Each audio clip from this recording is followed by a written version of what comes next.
Hydroxy chloroquine को लेकर के जिस तरीके से आज आप स्वयं किसी मेडिकल स्टोर पे चले जाइए तो एक तो सरकार ने सख्ती किया तो दवा तो अवेलेबल हो गई है, लेकिन सारे मेडिकल स्टोर पे अवेलेबल नहीं है। अगर डॉक्टर का प्रिस्क्रिप्शन है तो हो सकता है कि आपको मेडिकल स्टोर वाला उसको देखे परखे और दे दे, नहीं तो कुछ दिन पहले तक जब तक सरकार ने इसको प्रिस्क्रिप्शन के थ्रू मैंडेटरी नहीं किया था, हाइड्रोक्सी क्लोरोक्विन की लूट हो गई और मेडिकल स्टोरों से दवा रातों रात गायब हो गई।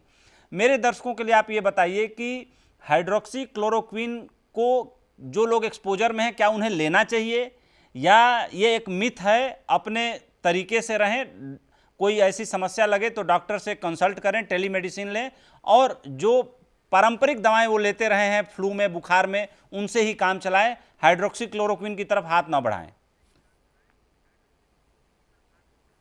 देखिए, अगर आपको कोविड है मान लीजिए तो हमें कोई ना कोई दवाई तो देनी है जी। जो टेमीफ्लू ग्रुप ऑफ ड्रग्स हैं वो फेल हो गई, फिर आई कि इसका वायरस HIV से मिलता जुलता है तो HIV की दो दवाइयों को गवर्नमेंट ने इमीडिएटली पास किया, लेकिन वो भी फेल हो गई। तो आज की डेट में हमारे पास में सिर्फ एक ही दवाई है जिसका थोड़ा बहुत एंटीवायरल इफेक्ट है, वो है हाइड्रोक्सी क्लोरोक्विन जी। अब हाइड्रोक्सी क्लोरोक्विन के साथ में एक स्टडी आ गई कि आप एंटीबायोटिक एजिथ्रोमाइसिन दे दो, उससे जो है ये बेटर हो जाएगा, लेकिन उसने हार्ट की कॉम्प्लिकेशन कर दी। 1+1 11 हो गया, क्योंकि हाइड्रोक्सी क्लोरोक्विन भी थोड़ी सी क्यूटी बढ़ाती है, एजिथ्रोमाइसिन भी बढ़ाती है, दोनों को मिला के जो है बहुत सारे लोग जो है उनको हार्ट की इन्वॉल्वमेंट होनी चालू हो गई। तो सबसे पहले तो हमें एजिथ्रोमाइसिन को डीलिंक करना पड़ेगा और भारत को देखना पड़ेगा और कौन सी एंटीबायोटिक है, जैसे डॉक्सीसाइक्लिन है जिसका असर एंटीवायरल हो लेकिन एजिथ्रोमाइसिन जैसी क्यूटी प्रोलॉन्गेशन ना करे।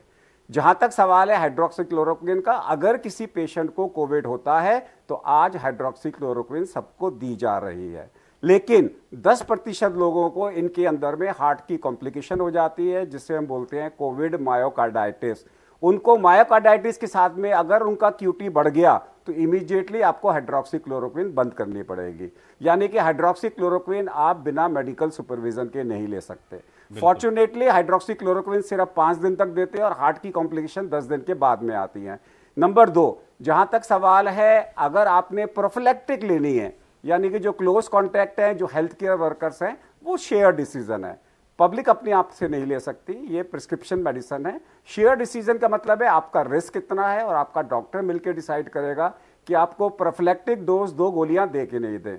मत भूलिए किसी जमाने में जब सारे लोग इंडिया में आते थे और मलेरिया होता था, जब हमारे पास में नई दवाइयां नहीं थी, सब लोगों को जो इंडिया में आते थे क्लोरोक्विन की 2 गोलियां हर हफ्ते दी जाती थी। उस वक्त में कभी हमने कॉम्प्लिकेशंस के बारे में नहीं सोचा।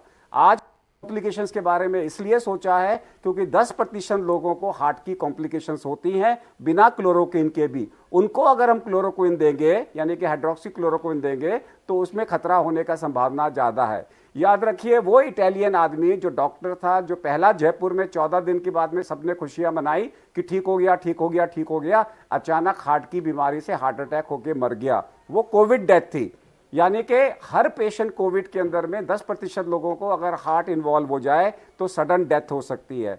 2 चीजें पब्लिक को मालूम होनी चाहिए, एक sudden death because of Covid myocarditis and दूसरा which is called as walking dead.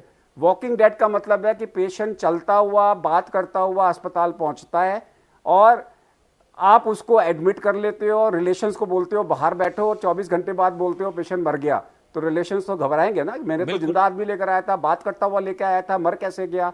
इसे बोलते हैं वॉकिंग डेड। वॉकिंग डेड का मतलब है आपने इमरजेंसी में उसका SpO2 मेजर चेक नहीं किया।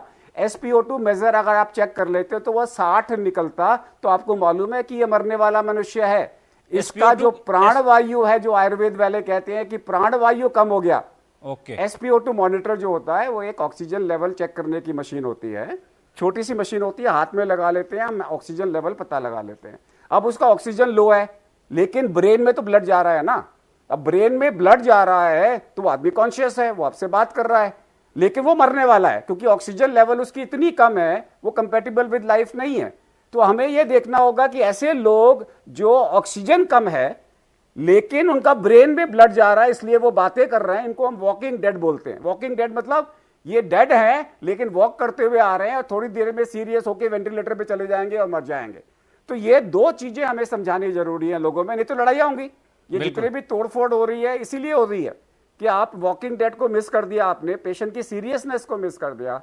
तो दो प्रकार के लोग सीरियस हैं, एक जिनका ऑक्सीजन लेवल लो है अदरवाइज कॉन्शियस हैं, दूसरे लोग हर पेशेंट को 10वें दिन से लेके 14वें दिन तक हमें जांच करनी है हार्ट की, चाहे इको के द्वारा चाहे ईसीजी के द्वारा, कि उनको कोविड का हार्ट इन्वॉल्वमेंट तो नहीं है। अगर कोविड का हार्ट इन्वॉल्वमेंट है तो उनमें सडन डेथ होने के चांसेस ज्यादा होते हैं।